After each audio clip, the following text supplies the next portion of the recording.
الرحیم۔ حدیث کی روشنی میں کتاب علم کے بیان۔ صحیح بخاری حدیث نمبر 59 سے 70۔ حدیث نمبر 59۔ ایک بار حضرت صلی اللہ علیہ وآلہ وسلم لوگوں میں تشریف فرما ہو کر ان سے باتیں کر رہے تھے۔ اتنے میں ایک دیہاتی آپ صلی اللہ علیہ وآلہ وسلم کے پاس آیا اور پوچھنے لگا کہ قیامت کب آئے گی۔ آپ صلی اللہ علیہ وآلہ وسلم اپنی گفتگو میں مصروف رہے۔ بعض لوگ جو مجلس میں تھے کہنے لگے آپ صلی اللہ علیہ وآلہ وسلم نے دیہاتی کی بات سنی لیکن پسند نہیں کی، اور بعض کہنے لگے کہ نہیں بلکہ آپ صلی اللہ علیہ وآلہ وسلم نے اس کی بات سنی ہی نہیں۔ جب آپ صلی اللہ علیہ وآلہ وسلم اپنی باتیں پوری کر چکے تو آپ صلی اللہ علیہ وآلہ وسلم نے یوں فرمایا، وہ قیامت کے بارے میں پوچھنے والا کہاں گیا؟ اس دیہاتی نے کہا، حضور صلی اللہ علیہ وآلہ وسلم میں موجود ہوں۔ آپ صلی اللہ علیہ وآلہ وسلم نے فرمایا کہ جب امانت ایمانداری دنیا سے اٹھ جائے تو قیامت قائم ہونے کا انتظار کر۔ اس نے کہا، ایمانداری اٹھنے کا کیا مطلب ہے؟ آپ صلی اللہ علیہ وآلہ وسلم نے فرمایا کہ جب حکومت کے کاروبار نالائق لوگوں کو سونپ دیے جائیں تو قیامت کا انتظار کرو۔ حدیث نمبر 60۔ عبداللہ بن عمرو نے کہا کہ ایک سفر میں جو ہم نے کیا تھا حضرت صلی اللہ علیہ وآلہ وسلم ہم سے پیچھے رہ گئے، اور آپ صلی اللہ علیہ وآلہ وسلم ہم سے اس وقت ملے جب عصر کی نماز کا وقت آن پہنچا تھا۔ ہم جلدی جلدی وضو کر رہے تھے، پس پاؤں کو خوب دھونے کے بدل ہم یوں ہی سا دھو رہے تھے۔ یہ حال دیکھ کر آپ صلی اللہ علیہ وآلہ وسلم نے بلند آواز سے پکارا، دیکھو ایڑیوں کی خرابی دوزخ سے ہونے والی ہے۔ 2 یا 3 بار آپ صلی اللہ علیہ وآلہ وسلم نے یوں ہی بلند آواز سے فرمایا۔ حدیث نمبر 61۔ حضرت صلی اللہ علیہ وآلہ وسلم نے فرمایا، درختوں میں ایک درخت ایسا ہے کہ اس کے پتے نہیں جھڑتے، اور مسلمان کی مثال اسی درخت کی سی ہے، بتاؤ وہ کون سا درخت ہے؟ یہ سن کر لوگوں کا خیال جنگل کے درختوں کی طرف دوڑا۔ عبداللہ رضی اللہ تعالی عنہ نے کہا، میرے دل میں آیا کہ وہ کھجور کا درخت ہے، مگر میں اپنی کم سنی کی شرم سے نہ بولا۔ آخر صحابہ نے حضرت صلی اللہ علیہ وآلہ وسلم ہی سے پوچھا کہ وہ کون سا درخت ہے؟ آپ صلی اللہ علیہ وآلہ وسلم نے فرمایا، وہ کھجور کا درخت ہے۔ حدیث نمبر 62۔ ایک مرتبہ آپ صلی اللہ علیہ وآلہ وسلم نے فرمایا، درختوں میں سے ایک درخت ایسا ہے کہ اس کے پتے نہیں جھڑتے، اور مسلمان کی بھی یہی مثال ہے، بتلاؤ وہ کون سا درخت ہے؟ یہ سن کر لوگوں کے خیال جنگل کے درختوں میں چلے گئے۔ عبداللہ رضی اللہ تعالی عنہ نے کہا کہ میرے دل میں آیا کہ بتلا دوں کہ وہ کھجور کا درخت ہے، لیکن وہاں بہت سے بزرگ موجود تھے، اس لیے مجھ کو شرم آئی۔ آخر صحابہ نے عرض کیا، یا رسول اللہ، آپ صلی اللہ علیہ وآلہ وسلم ہی بیان فرما دیجئے۔ آپ صلی اللہ علیہ وآلہ وسلم نے بتلایا کہ وہ کھجور کا درخت ہے۔ حدیث نمبر 63۔ حضرت صلی اللہ علیہ وآلہ وسلم ایک بار مسجد میں بیٹھے ہوئے تھے، اتنے میں ایک شخص اونٹ پر سوار ہو کر آیا اور اونٹ کو مسجد میں بٹھا کر باندھ دیا۔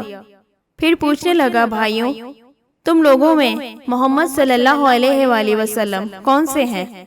حضرت صلی اللہ علیہ وآلہ وسلم اس وقت لوگوں میں تکیہ لگائے بیٹھے ہوئے تھے۔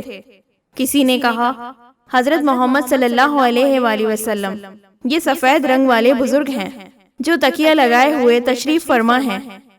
تب وہ آپ صلی اللہ علیہ وآلہ وسلم سے مخاطب ہوا کہ اے عبد المطلب کے فرزند۔ آپ صلی اللہ علیہ وآلہ وسلم نے فرمایا، کہو میں آپ کی بات سن رہا ہوں۔ وہ بولا، میں آپ صلی اللہ علیہ وآلہ وسلم سے کچھ دینی باتیں دریافت کرنا چاہتا ہوں، اور ذرا سختی سے بھی پوچھوں گا تو آپ صلی اللہ علیہ وآلہ وسلم اپنے دل میں برا نہ مانیے گا۔ آپ صلی اللہ علیہ وآلہ وسلم نے فرمایا، نہیں، جو تمہارا دل چاہے پوچھو۔ تب اس نے کہا کہ میں آپ صلی اللہ علیہ وآلہ وسلم کو آپ صلی اللہ علیہ وآلہ وسلم کے رب اور اگلے لوگوں کے رب تبارک و تعالیٰ کی قسم دے کر پوچھتا ہوں کہ کیا آپ صلی اللہ علیہ وآلہ وسلم کو اللہ نے تمام جہانوں کے لیے رسول بنا کر بھیجا ہے؟ آپ صلی اللہ علیہ وآلہ وسلم نے فرمایا، ہاں یا میرے اللہ۔ پھر اس نے کہا کہ میں آپ صلی اللہ علیہ وآلہ وسلم کو اللہ کی قسم دیتا ہوں، کیا اللہ نے آپ صلی اللہ علیہ وآلہ وسلم کو رات دن میں 5 نمازیں پڑھنے کا حکم فرمایا ہے؟ آپ صلی اللہ علیہ وآلہ وسلم نے فرمایا، ہاں یا میرے اللہ۔ پھر کہنے لگا، میں آپ صلی اللہ علیہ وآلہ وسلم کو اللہ کی قسم دے کر پوچھتا ہوں کہ کیا اللہ نے آپ صلی اللہ علیہ وآلہ وسلم کو یہ حکم دیا ہے کہ سال بھر میں اس مہینے رمضان کے روزے رکھو؟ آپ صلی اللہ علیہ وآلہ وسلم نے فرمایا، ہاں یا میرے اللہ۔ پھر کہنے لگا، میں آپ صلی اللہ علیہ وآلہ وسلم کو اللہ کی قسم دے کر پوچھتا ہوں کہ کیا اللہ نے آپ صلی اللہ علیہ وآلہ وسلم کو یہ حکم دیا ہے کہ آپ صلی اللہ علیہ وآلہ وسلم ہم میں سے جو مالدار لوگ ہیں ان سے زکوٰۃ وصول کر کے ہمارے محتاجوں میں بانٹ دیا کریں؟ حضرت صلی اللہ علیہ وآلہ وسلم نے فرمایا، ہاں یا میرے اللہ۔ تب وہ شخص کہنے لگا، جو حکم آپ صلی اللہ علیہ وآلہ وسلم اللہ کے پاس سے لائے ہیں میں ان پر ایمان لایا، اور میں اپنی قوم کے لوگوں کا جو یہاں نہیں آئے ہیں بھیجا ہوا تحقیق حال کے لیے آیا ہوں۔ حدیث نمبر 64۔ رسول اللہ صلی اللہ علیہ وآلہ وسلم نے ایک شخص کو اپنا ایک خط دے کر بھیجا اور اسے یہ حکم دیا کہ اسے حاکم بحرین کے پاس لے جائے۔ بحرین کے حاکم نے وہ خط کسریٰ شاہ ایران کے پاس بھیج دیا۔ جس وقت اس نے وہ خط پڑھا تو چاک کر ڈالا۔ راوی کہتے ہیں، اور میرا خیال ہے کہ ابن مسیب نے اس کے بعد مجھ سے کہا کہ اس واقعے کو سن کر رسول اللہ صلی اللہ علیہ وآلہ وسلم نے اہل ایران کے لیے بددعا کی کہ وہ بھی چاک شدہ خط کی طرح ٹکڑے ٹکڑے ہو جائیں۔ حدیث نمبر 65۔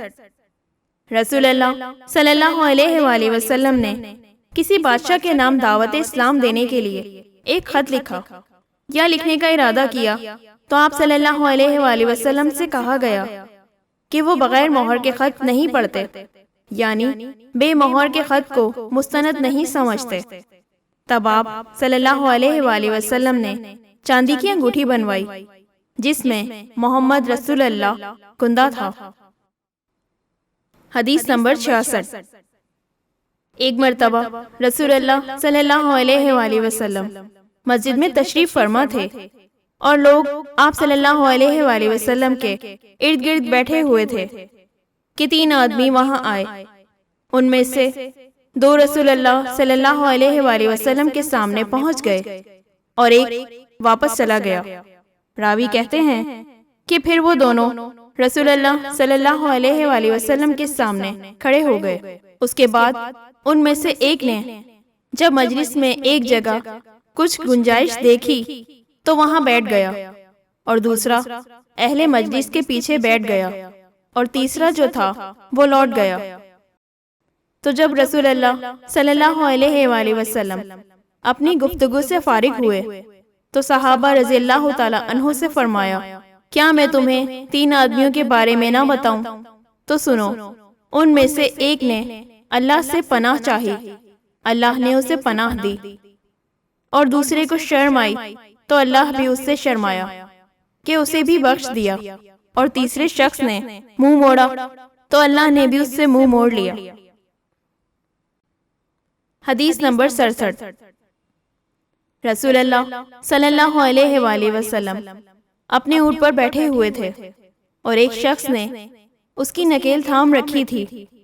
آپ صلی اللہ علیہ وآلہ وسلم نے پوچھا، آج یہ کون سا دن ہے؟